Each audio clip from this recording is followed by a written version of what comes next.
12 సంవత్సరాలుగా మమ్మల్ని మించిన బాహుబలిలు లేరు అని విర్రవీగిన కేంద్ర పాలకుల అహంకారాన్ని భూమి మీదకు తెచ్చిన తర్వాత కాక్రోచులు దేశవ్యాప్తంగా కూడా సంచలనంగా మారారు.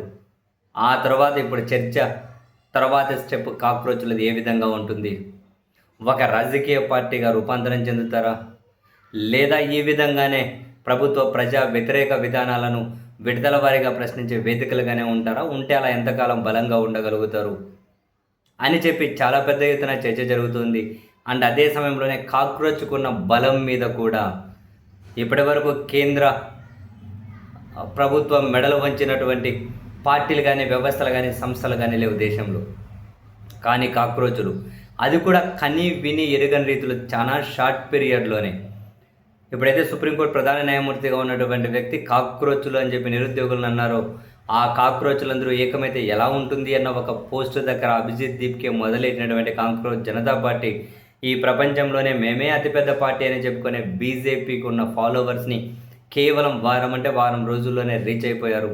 అండ్ ఇప్పుడు వాళ్ళకి దాదాపు 2.3 కోట్ల మంది ఫాలోవర్స్ ఉన్నారు. ప్రపంచంలో ఎవరికి ఎంతమంది లేరు ఒక పార్టీకి. అంటే సెటైరికల్ ఇది కూడా పార్టీ. అండ్ అంతెందుకు తాజాగా కూడా ధర్మేంద్ర ప్రధాన్ రాజీనామా చేశారు అనే ఫోన్ కాల్ని అభిజిత్ దీప్కేకి చేసినప్పుడు ఆ విజువల్స్ ఆనందాన్ని వీళ్ళు రికార్డ్ చేసుకొని ఆ వీడియో పబ్లిష్ చేస్తే కేవలం 10 గంటల్లో 12 కోట్ల మంది చూశారు. కేవలం 10 గంటలు 12 కోట్ల మంది. ఇప్పటివరకు ఇండియన్ చరిత్రలో ఏ ఒక్క వీడియోకి, ఏ ఒక్క పోస్ట్కి ఇంత టైంలో ఇన్ని కోట్ల వ్యూస్ లేవు. దీన్ని బట్టి అర్థమవుతూ ఉంది వాళ్ళకి దేశంలో ఉన్న స్పందన. అంటే గత 12 సంవత్సరాలుగా కేంద్ర ప్రభుత్వం మీద గూడు కట్టుకున్నటువంటి అసంతృప్తి ఏదైతే ఉందో, గూడు కట్టుకున్నటువంటి వ్యతిరేకత ఏదైతే ఉందో, ఆ వ్యతిరేకతను వెలికి తీసి ఆ వ్యతిరేకతతో కలిసి ప్రయాణం చేసే పార్టీ ఇంతవరకు ఏది దొరకలేదు దేశంలో. అందుకే బహుశా కాక్రోచ్ జనతా పార్టీ సామాన్యులు, యువకులు, విద్యార్థులు, పౌరులు కలిసినటువంటి ఈ వేదికకు ఈ స్థాయిలో రెస్పాన్స్ వచ్చింది.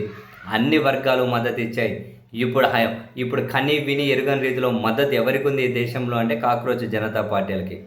ఎందుకంటే జెన్యూన్ డిమాండ్స్, జెన్యూన్ థాట్స్, భవిష్యత్తు బాగుండాలి అని చెప్పి జెన్యూన్గా కలలు కంటున్నటువంటి యువత. ఆ యువతకు మద్దతుగా ప్రతి ఒక్కరూ నిలవాల్సిన అవసరం ఉంది అని దేశంలో అందరూ భావించారు.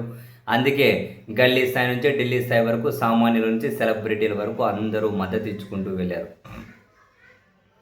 ఏది ఏమైనా కాక్రోచ్ జనతా పార్టీ అనేది భవిష్యత్తులో ఎలా ఉంటుంది అనే కథ పక్కన పెడితే దేశంలో చాలా పార్టీలకు, చాలా సంస్థలకు, చాలా మంది పౌరులకి ప్రశ్నించడం ఎలాగూ, ధైర్యంగా నిలబడి పోరాడడం ఎలాగా అన్నది ఒక బ్రహ్మాండమైన దారి అయితే తిరుగు లేకుండా చూపించారు.